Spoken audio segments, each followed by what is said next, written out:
Hello friends, നമ്മൾ പുതിയ വീട്ടിലേക്ക് എല്ലാവർക്കും സ്വാഗതം. നമ്മൾ ഇന്നിവിടെ ഉണ്ടാക്കാൻ പോകുന്ന പനീർ ബട്ടർ മസാലയാണ്. അതിന് എന്തൊക്കെ വേണമെന്ന് നമുക്ക് നോക്കാം. 2 സവാള, 1 തക്കാളി, കസ്തൂരി മേത്തി, ഫ്രഷ് ക്രീം.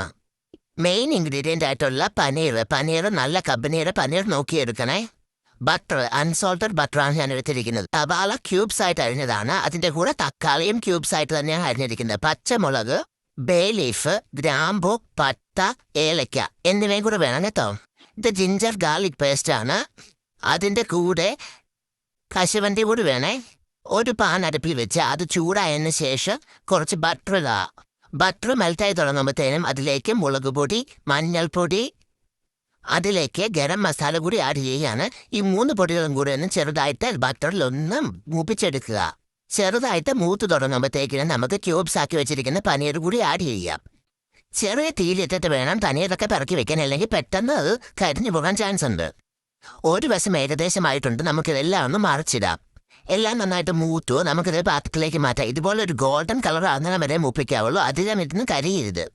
ഇപ്പോൾ പനീർ മൂപ്പിച്ചെടുത്ത അതേ പാനിൽ തന്നെ ഒരു കഷ്ണം ബട്ടർ ഇടുക. അതിലേക്ക് നമ്മൾ ക്യൂബ്സ് ആയിട്ട് അരിഞ്ഞു വെച്ചിരിക്കുന്ന സവാള ആഡ് ചെയ്യുക. അതിലേക്ക് ആവശ്യത്തിനുള്ള ഉപ്പ് കൂടി ആഡ് ചെയ്യുകയാണ്. ഉപ്പിടുന്നത് കൊണ്ട് സവാള പെട്ടെന്ന് വാടിക്കിട്ടും. ഇനി അതിലേക്ക് ഒരു ബേ ലീഫ് ആഡ് ചെയ്യുകയാണ്. അത് ഞാൻ 2ആയിട്ട് മുറിച്ചിട്ട് കൊടുക്കുകയാണ്. ഇനി അതിലേക്ക് 3 കഷ്ണം ഗ്രാമ്പു, 2 ചെറിയ കഷ്ണം പട്ട, 2 ഏലക്ക എടുത്ത് അതിൻ്റെ അരി മാത്രമേ ഇടുന്നുള്ളൂ. ഇതെല്ലാം ചെറുതായി വാടി വരുമ്പോഴേക്കും അതിലേക്ക് ഇഞ്ചി വെളുത്തുള്ളി പേസ്റ്റ് കൂടി ആഡ് ചെയ്യുകയാണ്. അതിലേക്ക് നമുക്ക് 2 പച്ചമുളക് അരിഞ്ഞതും കൂടി ആഡ് ചെയ്ത് കൊടുക്കുകയാണ്. ഇതെല്ലാം നന്നായിട്ട് ഇളക്കി യോജിപ്പിച്ച് കൊടുക്കാം. അതിലേക്ക് അരിഞ്ഞു വെച്ചിരിക്കുന്ന തക്കാളി കൂടി ആഡ് ചെയ്യുകയാണ്. അതിൻ്റെ കൂടെ കുറച്ച് കാഷ്യൂനട്ടും കൂടെ ആഡ് ചെയ്യുകയാണ്. അതിന് ശേഷം എല്ലാം കൂടെ ഇളക്കി മിക്സ് ചെയ്തതിന് ശേഷം ഒരു 10-15 മിനിറ്റ് മൂടി വെച്ച് ലോ ഫ്ലെയിമിലൊന്ന് വേവിച്ചെടുക്കാം. നമുക്കിനി അതൊന്ന് തുറന്ന് നോക്കാം ആയോന്ന്. ഏകദേശമായിട്ടുണ്ട്. നമുക്കെല്ലാം കൂടെ ഒന്ന് ഇളക്കി നോക്കാം.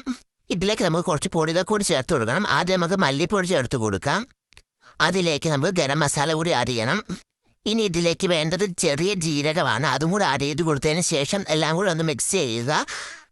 നമ്മൾ മൂപ്പിച്ചെടുത്ത് വെച്ച എല്ലാം നല്ലതുപോലെ തണുത്തതിന് ശേഷം ഒരു മിക്സിയുടെ ജാറിലേക്ക് ഇടുക. അതിലേക്ക് നമുക്ക് ആവശ്യത്തിനുള്ള വെള്ളം കൂടി ആഡ് ചെയ്ത് നന്നായിട്ടൊന്ന് അരച്ചെടുക്കുക. നമുക്കിനി ഇതൊന്ന് തുറന്ന് നോക്കാം എങ്ങനെയാണ് കറക്റ്റായിട്ടാണോ എന്നൊക്കെ. മുമ്പേ നമ്മൾ സവാള വഴറ്റിയ അതേ പാൻ തന്നെ അടുപ്പിലേക്ക് വയ്ക്കുക. പാൻ ചൂടാകുമ്പോഴത്തേക്കും അതിലേക്ക് ഒരു ചെറിയ കഷ്ണം ബട്ടർ ഇടുക. അതിലേക്ക് കാശ്മീരി മുളക് പൊടിയാണ് ആഡ് ചെയ്തിരിക്കുന്നത്. ഇനി നമുക്ക് അതിലേക്ക് കുറച്ച് ഗരം മസാല കൂടി ആഡ് ചെയ്ത് നന്നായിട്ട് മിക്സ് ചെയ്യുക. ചെറുതായിട്ടൊന്ന് മൂത്ത് തുടങ്ങുമ്പോഴത്തേക്ക് നമുക്ക് മുമ്പ് അരച്ച് വെച്ചിരിക്കുന്ന ആ അരപ്പൊന്ന് ചേർത്ത് കൊടുക്കുക. എല്ലാം കൂടി ഒന്ന് മിക്സ് ചെയ്തതിന് ശേഷം നമ്മുടെ മിക്സിയുടെ ജാറും കൂടി ഒന്ന് കഴുകി ഒഴിച്ചിട്ടുണ്ട്. ഇനി നമുക്ക് അതിലേക്ക് ഫ്രഷ് ക്രീമാണ് ആഡ് ചെയ്യാൻ പോകുന്നത്. കുറച്ച് ഫ്രഷ് ക്രീം ആഡ് ചെയ്തതിന് ശേഷം എല്ലാം കൂടി ഒന്ന് മിക്സ് ചെയ്യുക.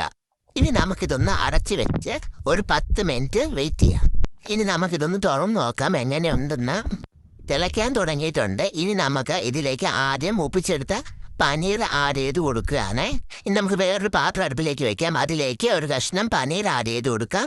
പനീർ മെൽറ്റായി വരുമ്പോഴത്തേക്കിനും കാശ്മീരി മുളക് പൊടിയാണ് ആഡ് ചെയ്ത് കൊടുക്കുന്നത്. നമുക്ക് ഇത് ആ കറിയിലേക്ക് ആഡ് ചെയ്ത് കൊടുക്കാം. നമ്മൾ തട്ടിയൊക്കെ കറിക്കൊരു കളർ വരാൻ വേണ്ടിയിട്ടാണ് കാശ്മീരി മുളക് പൊടി ഇങ്ങനെ ചൂടാക്കി ഒഴിക്കുന്നത്. എല്ലാം നല്ല മിക്സ് ആക്കി എടുത്തിട്ടുണ്ട്. ഇനി അതിലേക്ക് വളരെ കുറച്ച് കസ്തൂരി മേത്തി കൂടി ചേർക്കുകയാണ്. ഇപ്പോൾ നമ്മൾ ഉണ്ടാക്കിയ പനീർ ബട്ടർ മസാല ഇവിടെ റെഡിയായിട്ടുണ്ട്. എല്ലാവർക്കും ഇഷ്ടമായെങ്കിൽ വീട്ടിലൊന്ന് ട്രൈ ചെയ്ത് നോക്കണം.